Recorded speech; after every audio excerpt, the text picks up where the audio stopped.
Você quer apoiar o nosso canal e nos ajudar a produzir mais conteúdo para você? É simples. Basta você acessar o link da lojinha na descrição sempre que precisar comprar algum produto. Com este simples gesto, você estará nos ajudando muito.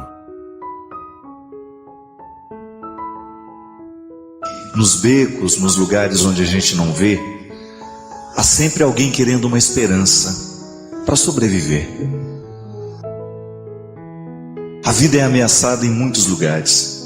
Os lugares que os nossos olhos não alcançam. Agora, neste instante, por exemplo, são estatísticas monstruosas que mostram que muitas pessoas perdem a vida a cada minuto, a cada segundo, por causa da violência.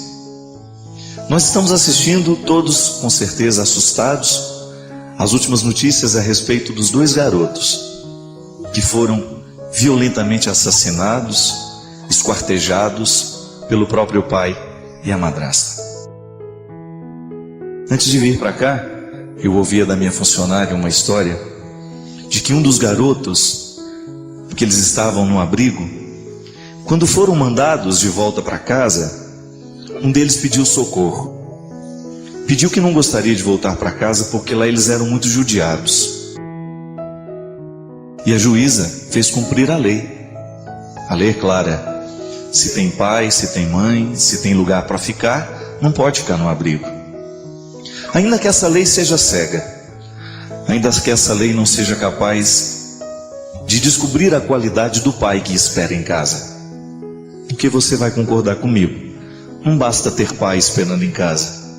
Não basta ter mãe. Tem que ter qualidade aquele que espera. Foi-se o tempo em que pai e mãe eram sinônimos de segurança para os filhos. Nós estamos assistindo nos últimos tempos histórias absurdas em que o principal agressor é o próprio pai e que o principal agressor é a própria mãe. É impossível a gente ficar indiferente a uma história dessa. Não acredito que possa haver algum ser humano que seja tão insensível a ponto de escutar uma história dessa e não se perguntar: que mundo é esse que nós estamos vivendo? Que sociedade é essa que nós estamos construindo para deixar como herança para aqueles que a gente ama? Que mundo é esse? Um mundo onde o pai é capaz de esquartejar a cria de suas carnes como se fosse um objeto, como se fosse um animal. Um pai que não é capaz de tomar a defesa, que não é capaz de retirar a criança das mãos violentas de uma madrasta, ou de alguém que não seja capaz de escutar o grito, de alguém que não seja capaz de se sensibilizar diante do sofrimento de alguém que é violentamente agredido. Eu fico pensando, minha gente, que essa dosagem imensa de violência que toma conta dos nossos noticiários nessa semana, ela de alguma forma nos atinge, ainda que sejam em porções menores. Você também espera seu filho em casa.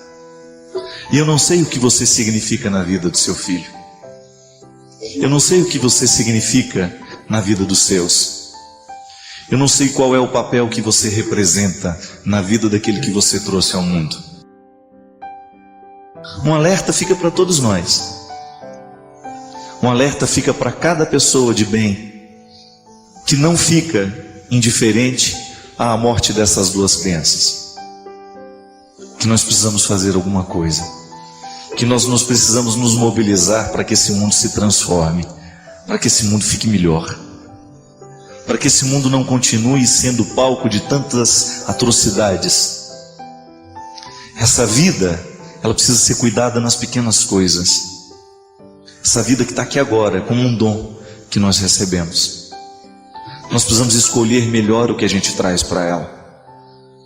Eu sei que você, na sua experiência de amar e ser amado, você nem sempre pensa nessas coisas, porque às vezes a vida não nos permite isso. A gente vive correndo demais.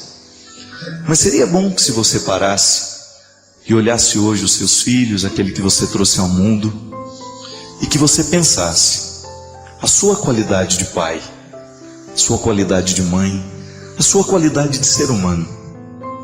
O que você tem representado na vida dos seus? Que isso não sirva de culpas, que isso não sirva de peso, porque geralmente quando a gente começa a pensar a qualidade da nossa vida, a gente cai na tentação de ficar parado no que a gente não fez de certo. Não, não é para isso. É apenas, quem sabe, um jeito de nos alertar para que essa violência não tome conta de nós também.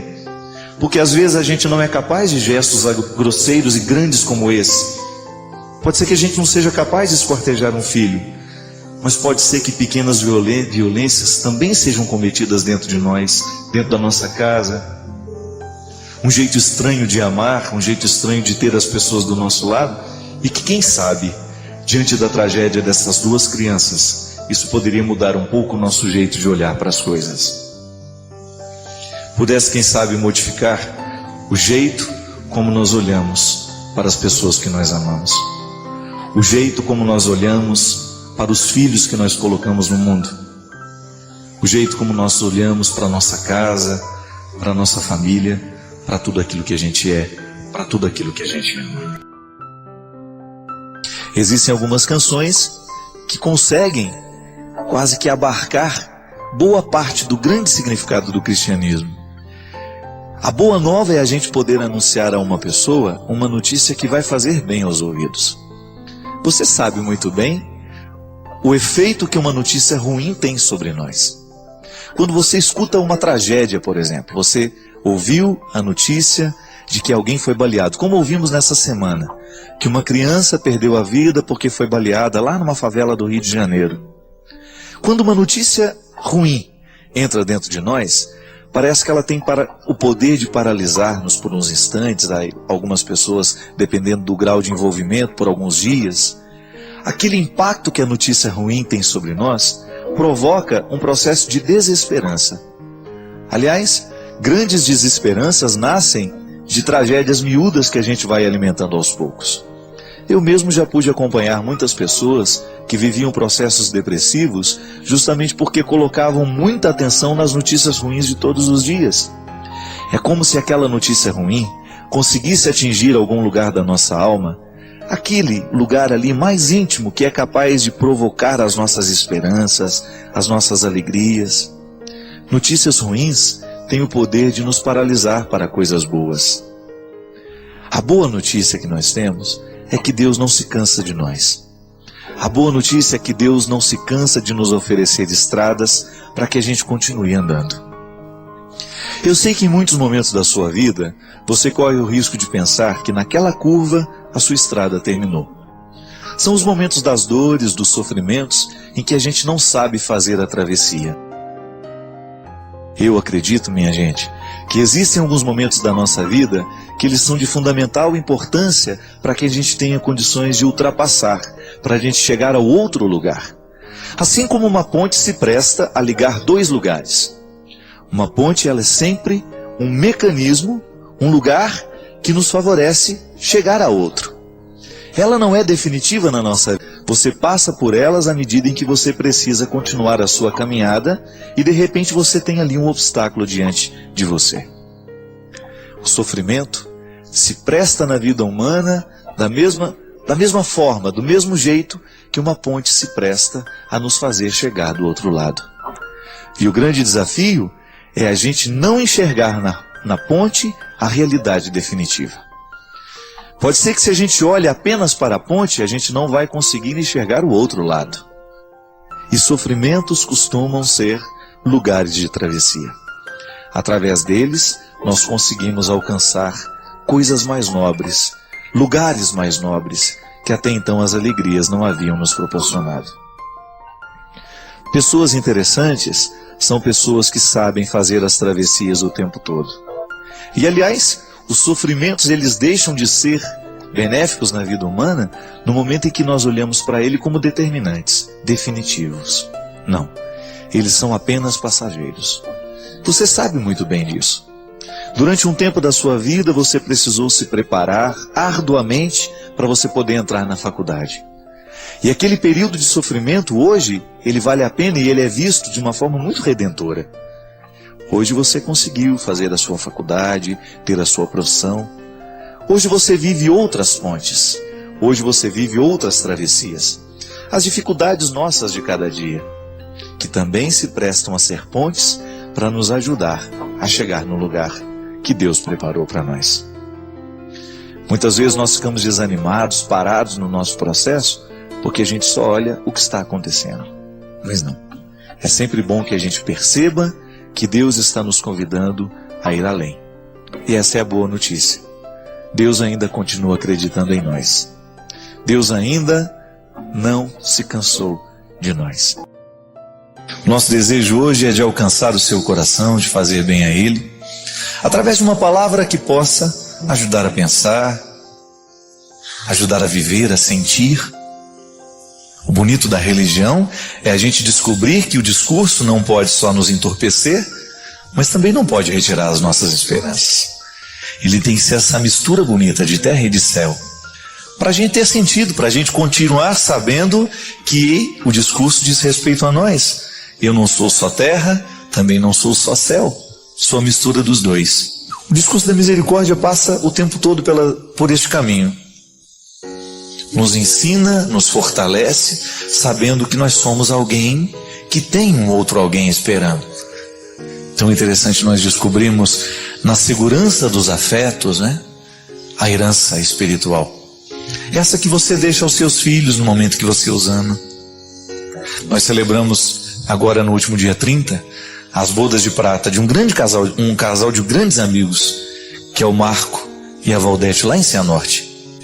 O bonito da celebração é que, na verdade, nós não estávamos celebrando uma teoria. Nós estamos celebrando a vida, a seriedade com que o matrimônio foi levado dentro daquela casa, no coração do Marco, no coração da Valdete e nos desdobramentos do Lucas e do Eduardo, que são os dois filhos dele. Sabe o que é bonito, minha gente? É a gente identificar que o Marco e a Valdete, eles trabalham para deixar uma herança material. Trabalham como todo mundo gosta de trabalhar, para ter uma vida saudável, para ter uma vida digna. O trabalho nos dá essa dignidade, Mas a herança, a que verdadeiramente sustenta a vida de um filho, e a Valdete e o Marco sabem disso, é aquele caráter que você deixa impresso na alma e que dá até à criança, ao filho depois, condições de administrar bem o que ficou materialmente. Porque se não tem caráter, em pouco tempo a herança material vai embora. A religião está aqui para isso, para nos ajudar a lidar com a herança espiritual, que nos influencia a lidar também com a nossa herança material. A grande herança espiritual que o cristianismo nos dá coloca dentro de nós a dimensão de um amor que nos corrige, de um Deus que nos chama a atenção porque nos quer melhores. Isso é educar para o caráter. Isso é você deixar marcas indeléveis, isso é, não saem. Um pai, no momento em que ama o filho, que o educa, que chama atenção na hora certa, que coloca o limite na hora certa, ele está gestando caráter. E este menino será um grande homem. Ela será uma grande mulher, porque herdaram uma herança espiritual. Não herdaram apenas a matéria. A matéria acaba, termina, vai embora. Mas e aí o que fica de nós? O cristianismo é uma proposta bonita, nascida do coração de Jesus, já vivida de maneira diferente, imperfeita, porque Jesus é a plenitude dessa revelação. Deus, desde o início de todos os tempos, já quis nos ensinar que ter religião é viver a dimensão das duas heranças, de você trabalhar pelo material, mas você também ser capaz de viver a beleza do espiritual que nos ajude a dividir o material. A pobreza cresce no mundo, a injustiça cresce no mundo, à medida em que o nosso caráter não está formatado para a solidariedade, por exemplo. Uma família tem que nos ensinar isso, é lá que nós aprendemos. Quando nós começamos a ser chamados a atenção das coisas pequenas, quando a sua mãe diz, olha, devolve esse brinquedo porque ele não é seu, você está sendo educado para ser gestado neste caráter novo. E Deus quer fazer isso com todos nós, minha gente. A palavra dele está aí para nos orientar, para nos fazer pensar este caráter, esta diferença que nós precisamos exercer no mundo de hoje. Eu tenho este caráter dentro de mim, eu sou cristão. Eu vivo a partir desta responsabilidade. Com as minhas fragilidades, com as minhas possibilidades, tudo isso a serviço dele, para fazer este reino acontecer, lá onde eu trabalho, lá onde eu estudo, na casa onde eu moro, na família que eu constituí. Nós não temos o direito nunca de fugir desta responsabilidade, de deixar essa marca de cristianismo no mundo em que a gente vive, no trabalho que a gente realiza. Ele disse: se somente Deus é onisciente e onipresente, como Maria e os santos podem ouvir a nossa oração? Se eu e outras pessoas estamos rezando para Nossa Senhora e ou santos, como eles podem nos ouvir ao mesmo tempo? Me ajude a explicar isto para ela. Bem, primeiro a gente explica para você, né? Muito mais que explicar para o outro, o mais importante é a gente entender. É sempre interessante diferenciar. Às vezes você tem aquela ânsia de responder para o outro e você acha que está fazendo a pergunta para ajudar a responder o outro, mas na verdade você quer calar o seu questionamento, que pode ser que ela tenha te despertado isso. E essa é uma questão que a gente se apresenta mesmo, né? Se só Deus é onipresente, a fé nos ensina isso, como é que eu posso fazer oração para os santos e acreditar que eles estejam me ouvindo? É muito simples, William. A igreja nos ensina que a comunhão dos santos é essa possibilidade de comunicação espiritual que a oração nos permite. Então, toda vez que eu estou fazendo uma prece, é claro que eu estou me comunicando com Deus.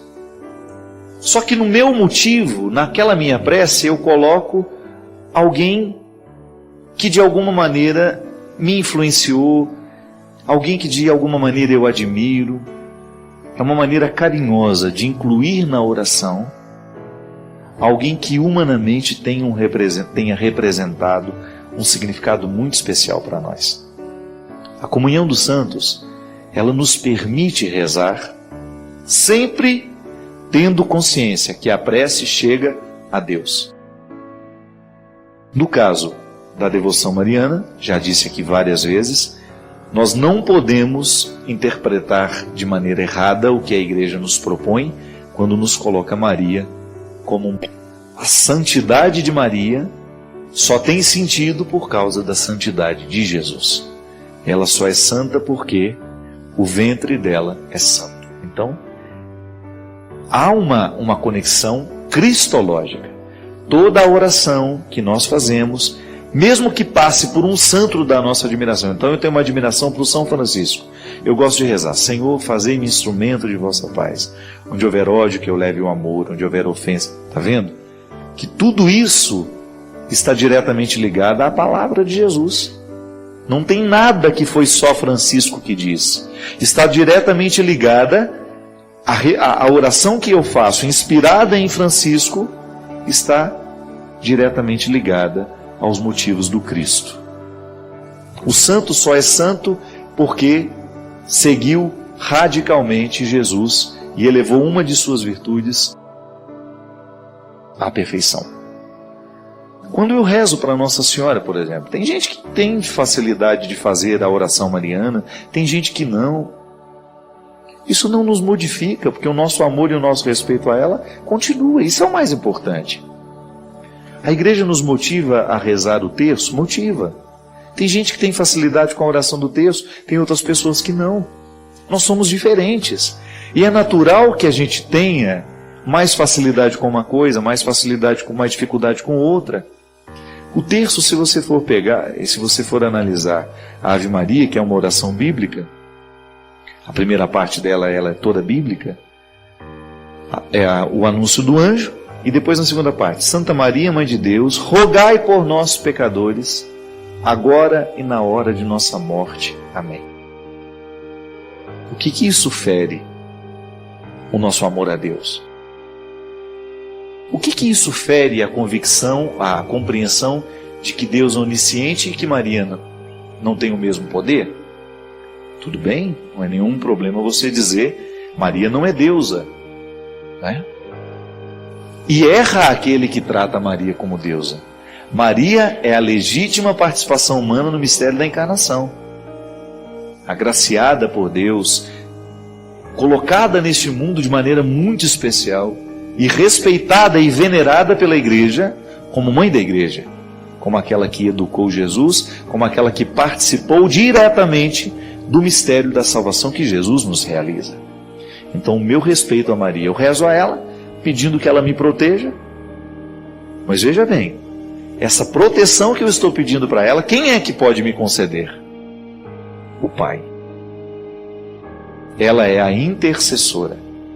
A intercessão, minha gente, é a coisa mais simples de entender. Pai, eu estou precisando de um favor do meu pai. Então peço pela minha mãe, porque é afetivamente falando mais confortável.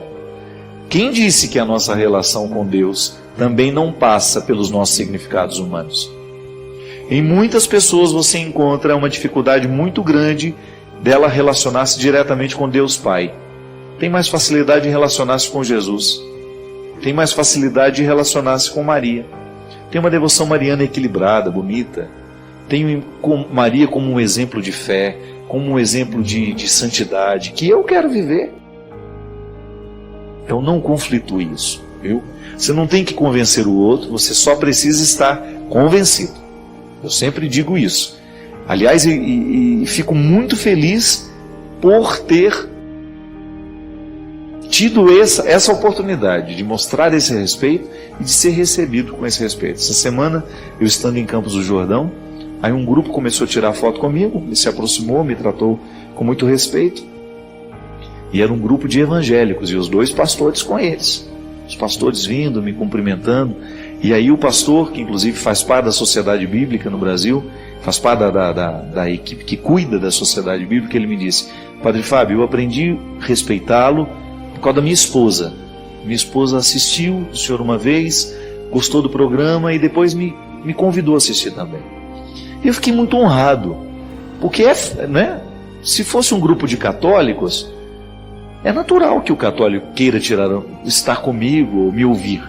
Agora um grupo de evangélicos me tratando com tanto respeito, com tanta reverência, aquilo para mim foi tão, sabe, um presente de aniversário, né? Poderia dizer assim. Significa que a nossa comunhão dos santos esteja acontecendo, mesmo com diferenças. Eu não quero convencê-los de nada. Eu quero que Jesus aconteça no coração deles. Se lá naquela igreja esta presença de Jesus está sendo salvífica, eu louvo a Deus por aquele pastor, pelo ministério dele, da mesma maneira como ele louva pela minha vida. Isso é comunhão dos santos. Isso já é intercessão. Quando eu olho para um pastor e falo: pastor, reze por mim. Assim como ele também: padre, ore por mim. Isso é intercessão dos santos. Os evangélicos fazem isso. Eles oram uns pelos outros. Eles pedem, eu vejo lá o Twitter, eu acompanho o André Valadão, que é um rapaz que eu admiro muito. O André, de vez em quando, fala lá: vamos orar nessa intenção. Vamos pedir a Deus nessa intenção. As pessoas pedem oração a Ele. Isso é intercessão. Então, que problema tem eu invocar nessa comunhão dos santos a presença de São Francisco, por exemplo? Ô São Francisco, reza por mim. Se eu tenho o direito de pedir isso a um humano, não vou ter direito de pedir isso a um santo? Mas sempre tendo a certeza que o favor me será concedido por Deus. Essa é a grande questão. Se eu peço a Maria, se peço a Nossa Senhora, a Santa Clara, a São Francisco, a São Geraldo, eu tenho que ter sempre consciência. Quem disse que precisamos ser resilientes todos os dias? Quem estabeleceu essa ditadura que nos exige uma coragem que nem sempre temos? De vez em quando é preciso dar-se o direito de chorar, de não resistir, de esmorecer. Porque no estatuto de nossa Constituição está a falibilidade. Sim, mesmo os mais resilientes necessitam ter os seus dias de descanso e recuo. Não sejamos ingênuos. A força interior também é construída quando nos entregamos ao desconsolo que a fragilidade pede. Pare de ouvir as fórmulas mágicas, os discursos que arrebanham e aconselham resistir, só porque resolveram romantizar a condição humana, esquecendo que nem sempre é honesto considerar o ideal. Sim, a vida nos pede o tempo todo coragem. E é justo que nossa luta seja marcada pelo empenho diário. Mas não nos esqueçamos. Todo soldado, por mais corajoso que seja, sempre tem o direito de chorar e dizer que está com medo. Minha gente, às vezes eu observo que nós estamos sendo aos poucos cercados por um discurso que nos pede coragem, sem antes ter nos ensinado como construir a coragem. Coragem é fruto do conhecimento. Se eu quiser ser médico e ser um médico corajoso, eu tenho que conhecer bem a medicina. É isso que encoraja o médico a ir lá, desafiar a doença, buscar o melhor diagnóstico, o melhor tratamento. A mesma coisa o advogado. Se ele quiser ser um homem de coragem dentro dos tribunais, destemido, ele tem que conhecer a lei. Se antes a gente não faz o trabalho, o dever de casa, de buscar o conhecimento que nutrirá a nossa coragem, a coragem passa a ser um discurso vão. E às vezes eu vejo assim os motivadores, às vezes até muito bem intencionados. Hoje todo mundo está se sentindo no direito de dar receitas, de ensinar fórmulas para isso, para aquilo. Quem não é nutricionista quer ensinar regras de nutrição. Quem não é médico quer ensinar regras de medicina. Quem não é psicólogo quer ensinar regras de psicologia. Eu não estou dizendo que a gente não possa falar de assuntos nos quais nós não somos catedráticos, estudados. Mas eu acho perigoso quando eu assumo no meu lugar o compromisso de falar, de motivar pessoas a viverem aquilo para o qual elas ainda não estão preparadas. Então é muita gente despreparada querendo preparar pessoas. É muita gente sem conhecimento prévio de antropologia, de ciência, de psicologia. Eu tenho uma amiga que foi participar de um desses movimentos que hoje tem, que são muito comuns e estão cada vez mais entre nós, que arrebanham pessoas, ajuntam dentro de uma sala e fazem ali um final de semana de treinamento. Eu tenho uma amiga que saiu de lá surtada. Tamanho o despreparo de quem conduzia. Porque mexe na cabeça da gente. E às vezes mexe do jeito errado. A melhor forma de transformar uma pessoa é conduzi-la a partir de uma realidade que lhe é própria, a uma forma sábia de compreender a sua situação, o seu estado de vida. E nós precisamos ficar muito atentos a quem nos conduz. A pessoa que hoje está lhe motivando coragem, lhe ensinou a ter? Será que ela já lhe esclareceu que para você ter coragem de viver, você precisa ter conhecimento, sobretudo de si?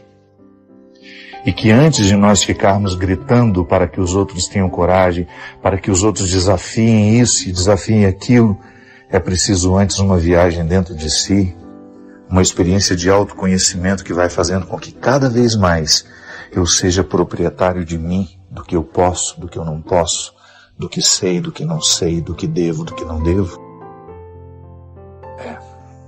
Não estou dizendo que os motivadores também não sejam bons, existem muitos bons motivadores, mas eu me refiro a essa onda que está por aí, de pessoas muitas vezes incapacitadas de conduzirem a própria vida, querendo conduzir outras pessoas. Jesus já dizia, um cego não pode guiar outro cego. Eu acredito que nós, se quisermos coragem ali na raiz, no sentido original da palavra, se nós quisermos ser homens e mulheres de coragem, no primeiro momento nós temos que reconhecer quem somos, quais são os medos que nós temos, quais são os quartos escuros da nossa vida que a gente ainda não teve coragem de entrar, e viver uma busca pessoal que nos ajude a entender quem somos. Aí, se você sabe quem você é, se você vive diariamente essa busca, a coragem vem com mais naturalidade, com mais espontaneidade. Que Deus nos abençoe e nos conduza na construção dessa coragem, nos livre dessas fórmulas mágicas que às vezes não permitem que nós sejamos frágeis, o que é uma contradição com o nosso estatuto humano. Eu não sou corajoso o tempo todo. Confesso para vocês, não sou mesmo. Eu luto diariamente pela vida, mas há dias em que eu só preciso lamber as feridas e esperar pela cura. Eu não tenho a pretensão de oferecer um ideal a ninguém, a não ser Jesus Cristo. Eu acredito nele. E pode ser que você acredite de outra forma, não tem problema. Pode ser que Deus tenha se manifestado na sua vida com outro nome, de outra forma. A mim faz sentido acreditar em Jesus. E eu prego a vida de Jesus, as obras de Jesus. Toda vez que eu olho para Ele, toda vez que eu vejo os seus encontros com as pessoas, Ele está sempre disposto a trabalhar com aquelas pessoas a partir do que elas têm de mais frágil. E nunca envergonhando-as da fragilidade que elas trazem em si, mas sempre curando-as para que elas entendam que a fragilidade é o ponto de partida para toda coragem. E se tiver que voltar a ela de vez em quando, não é nenhum problema. Eu acho interessante, Ziza, porque a própria vida está sendo a minha doma. É sempre a dona vida, que, né? que me amansa, né? A própria vida faz o movimento de nos amansar. Quando você vai percebendo que... Sofrimento é providência, né, Fabinho? Demais, demais. Quando você começa a viver a dinâmica do tempo. Quando você permite... Você que está assistindo a gente, está ouvindo essa conversa, né? Eu espero que você esteja se incluindo, porque tudo isso fala da sua vida também. Quando nós vivemos a dinâmica do tempo, quando nós compreendemos o tempo que temos, a gente naturalmente vai ficando mais dócil. A gente vai ficando mais dócil. Eu acho que tem um movimento de aceitação na alma, quando a maturidade vai chegando, que não é uma aceitação que é sujeição diante das coisas que eu não posso mudar, mas é uma aceitação, é como se eu fizesse as pazes com as minhas circunstâncias. Eu me alio à minha circunstância de alguma maneira que eu aceito e eu entendo que na aceitação está uma sujeição ao que é divino, sagrado, maior, único na minha vida. Isso me ajuda tanto, porque muitas pessoas, por exemplo, me perguntam como que eu consigo fazer tantas coisas ao mesmo tempo. Eu sempre penso, eu não brigo com todas elas. Você não fica... Eu acho que tem um quê de sermos pacificados com o tempo, né? Com o passar do tempo, e a gente deixa de ter expectativas que nos provoquem discussão com as coisas da vida, né? Com as pessoas, com as circunstâncias, com a realidade, comigo, com o meu corpo, com o meu biotipo. Acho que o tempo vai me ensinando a viver uma paz real, concreta, integradora, e é a porta da minha felicidade real, é onde eu estou em paz, assim, eu não preciso de nada. É aquela história da frase do Martim, né, Valverde? Rico é aquele que precisa de muito pouco para ser feliz, porque é uma pessoa integrada, rica de sentido, né? É uma coisa que... Aí você entende o espírito pobre dos santos, aí você entende o voto de pobreza, aí você entende um São Francisco, uma Santa Clara, os santos que a gente admira. Como que a pessoa viveu isso? Mas acho que foi um processo de maturação da alma e que precisou de podas. Imagina, Francisco, para ser líder de tantos, ele era filho do trovão também. Uma Teresa d'Ávila, uma mulher forte.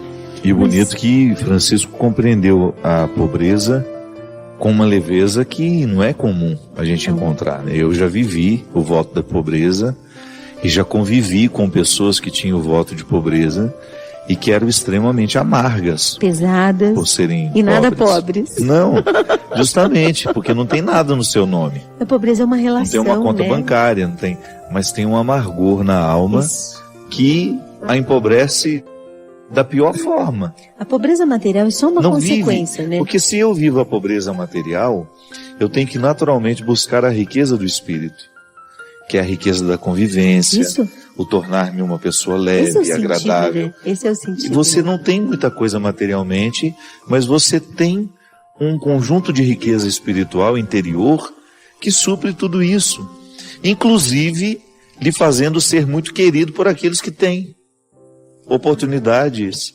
diferentes das nossas. Eu me lembro quantas vezes eu encontrei pessoas que não eram ricas e que viviam melhor que as pessoas ricas.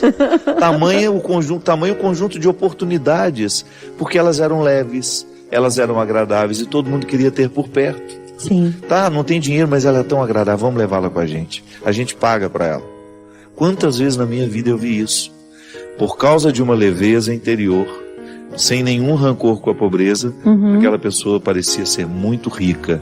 Sim. Era muito mais rica do que rica, aquela. Né? E é rica mesmo, uma pessoa assim. Não né? parece, né? É sim. É aquela sensação de ter tudo o que tem e o que é em si o tempo todo. Levemente, simplesmente, né? Eu quero tanto ser assim. Deus me ajude. Pois é. Deus me ajude.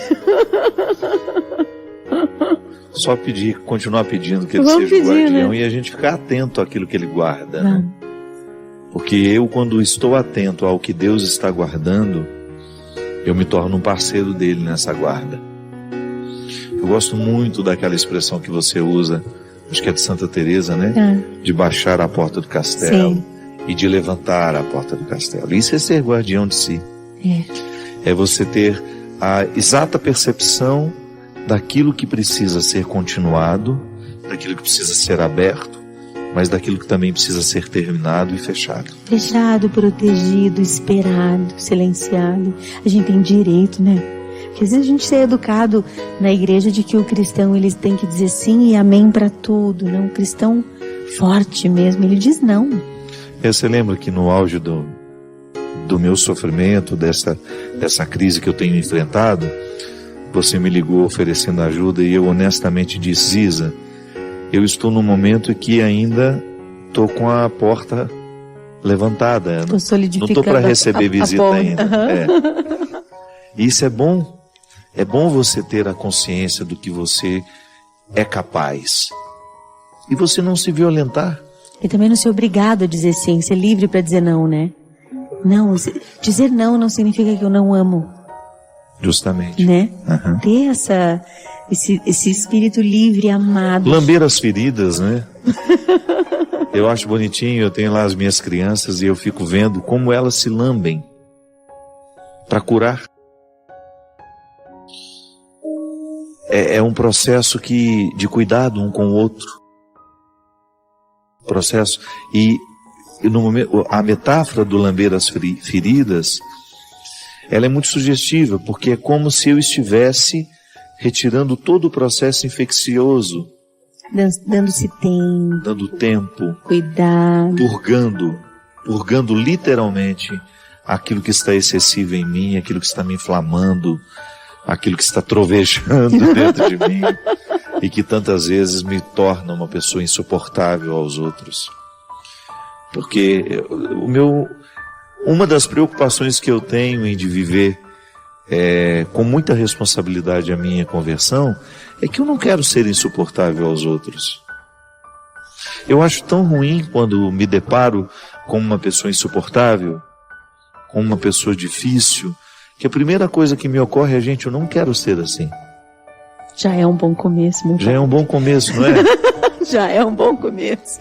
A gente na viagem, a gente veio falando, né, às vezes de pessoas que erram na mão, do tanto que se expõem, da maneira como se expõem. É um sinalizador para a gente. Eu não quero ser assim também. Eu quero ter o ponto de equilíbrio, eu quero saber até onde me é justo chegar, até onde é de direito ir. E é ouvir-se, né? Ouvir-se corajosamente, assim. Esses dias eu estava com o Agostinho Agostinho Busato, lá em Curitiba, e ele dizia: ouça seu coração com coragem. Ele é sábio, mas você precisa ouvir. Precisa ouvir. Com coragem e comprometimento com você mesma. Que nesse compromisso é a terra fértil para um compromisso com Deus verdadeiro, né? E acho que a gente só se cuida se a gente se ouve. É isso mesmo. Tem que se ouvir. Padre Fábio, por que Moisés fez tanto obedecendo a Deus e não recebeu a terra prometida? Foi falta de misericórdia de Deus? Não. Porque talvez seja o destino de todo profeta mesmo, né? Morrer sem ver a consequência da missão, né? Nem sempre a gente vai ver o que a gente plantou. Nem sempre a gente tem a oportunidade, Às vezes Deus nos dá até uma colher de chá, né? Como se diz lá em Minas, né? A gente vê um ou outro resultado daquilo que a gente faz, e é bonito, a gente se sente até motivado. Mas no contexto dos grandes profetas, eles não viam quase nada. Moisés recebeu aquela missão de libertar o povo do Egito, e ele passou por todo aquele processo de fazer o povo permanecer na esperança, mas não chegou lá. O povo chegou, mas Moisés não. Com isso Deus nos mostra muita coisa interessante, né? Porque na verdade o papel do profeta é manter a chama da esperança. Gente, é muito interessante quando você percebe que a pessoa vai perdendo a esperança. É muito interessante a gente ver as consequências desastrosas que a falta de esperança tem na vida da pessoa. Ali no contexto de Moisés, ele precisa fazer o povo andar, ele precisa fazer o povo chegar. E é a sua palavra, é o seu testemunho, é ele estando à frente o tempo todo. E você tem ali, se você pega a Sagrada Escritura, você vai ver tudo o que isso significou na vida de Moisés, todas as dificuldades que ele enfrentou. Quando o povo começou a construir as suas idolatrias e ele precisou reorientar o povo na fé, quando ele exerceu o seu papel sacerdotal no meio do povo, né? E em cada tempo daquele processo de passagem, ele precisava ser para o povo que o povo precisava que ele fosse. Ele exercia o papel de ser essa presença que não deixava morrer a esperança. Hoje eu fico vendo, depois de milhões e milhões de anos, né, em que nós estamos vivendo esta mesma travessia, porque a Terra Prometida, ela é uma metáfora muito bonita de tudo aquilo que a gente espera na vida. Para o povo de Israel, essa Terra Prometida era uma localização geográfica, porque eles não tinham lugar. Um povo que não tem lugar é um povo que não tem identidade. É como se o inimigo, alguém viesse e tomasse a sua cidade e ela deixasse de ser sua. Você fosse expulso da sua casa, expulso da sua terra e levado para ser escravo num outro lugar, numa outra cidade. Foi justamente isso que aconteceu com o povo. O povo precisava da terra. A terra é que daria a identidade a esse povo. Tudo bem, é uma geografia, é um lugar a ser chegado. Mas o interessante é a gente pensar que a Terra Prometida se desdobra e depois ela deixa de ser apenas uma localização geográfica. Buscar a Terra Prometida, hoje para nós, é buscar o lugar que Deus preparou para que eu seja. Digamos que eu estou em processo de êxodos, de travessias, para chegar a ser o Fábio que eu posso ser. Corro o risco de morrer sem ter sido. Então Moisés não chegou a pisar a Terra Prometida, mas você pode ter certeza que no sonho e na esperança, Moisés foi o primeiro a pisar naquela terra. Isso é o bonito. Não precisa da materialidade, não precisa do chão. Moisés já conhecia a Terra Prometida e foi por isso que ele se pôs a caminho, mas morreu antes de ver o lugar. Mas ele já tinha visto tanto nos seus sonhos, nas suas esperanças, que pisar no lugar já não era tão necessário mais. Porque na verdade, o processo de Deus em nós nem é tanto chegar, mas é como a gente chega. É igual quando a gente vai ver um filme, um romance, não é? Todo mundo já sabe como termina, não é? O mocinho sempre vai ficar com a mocinha e termina assim, bonito, todo mundo chorando no final. Porque o importante não é o que acontece, é como acontece. O mais importante não é chegar, mas é como eu chego. E cada vez mais eu descubro isso. Às vezes eu tenho num primeiro momento, eu tenho a ilusão de que o mais bonito é chegar no lugar para onde eu estou viajando. Mas se de repente eu começo a abrir os olhos, eu vou perceber que a viagem, ela é tão encantadora, ou às vezes até mais encantadora do que chegar. Se tivesse um jeito de chegar sem ter que ir, não é? Quando eu estou cansado demais, quando eu estou cansado demais e eu tenho que viajar muitas vezes, eu falo, meu Deus, se tivesse um jeito de chegar sem eu ter que ir.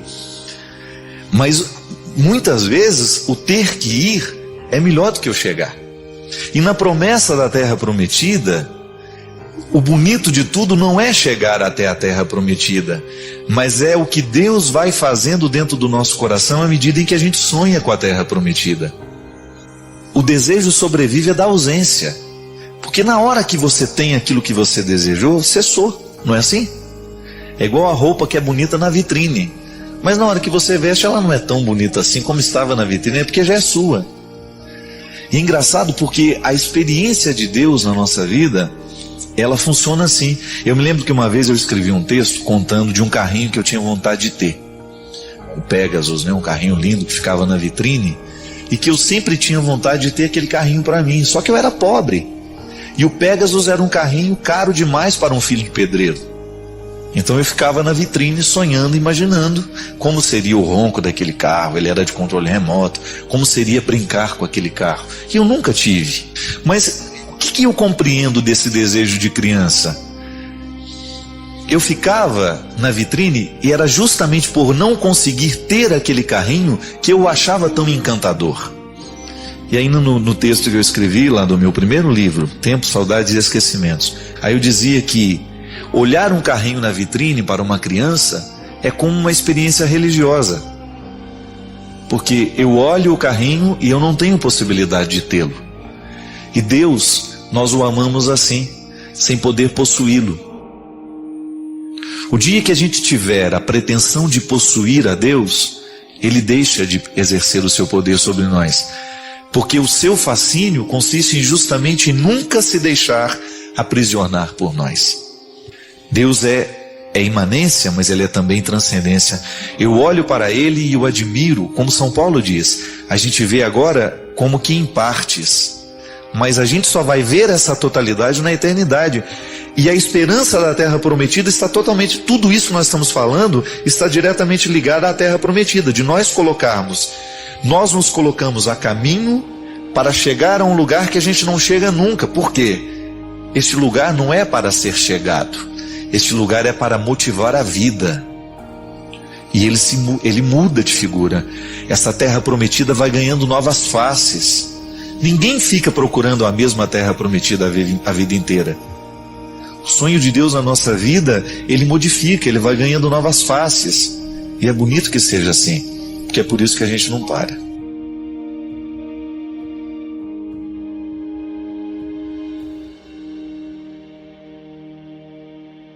Sua participação é crucial.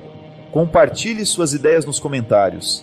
Inscreva-se para mais inspiração e convide outros a fazerem parte dessa jornada de crescimento.